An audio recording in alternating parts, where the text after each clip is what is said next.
ये मेरा है। नहीं, मैं बड़ी हूँ।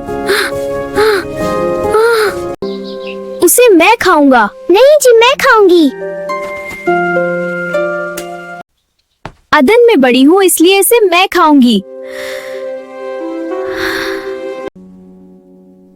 अदन और महक आराम से बैठो। तो अदन बेटा, ये बताओ कि माह रमजान हमें क्या सिखाता है।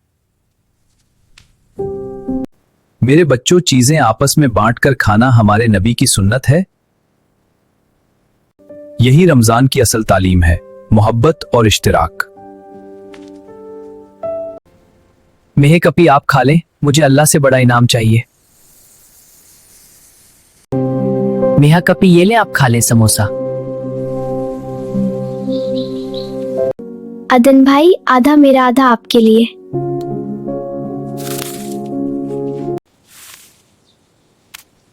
आप खुश हैं? हाँ, बहुत खुश हूँ। अल्लाह का शुक्र। आमीन। रमजान मुबारक। अल्लाहु अकबर, अल्लाहु अकबर। अगर आपको ये वीडियो पसंद आए तो लाइक और शेयर करना ना भूलें। अपने दोस्तों या बहन भाई के साथ भी मोहब्बत और खुशियाँ बांटें।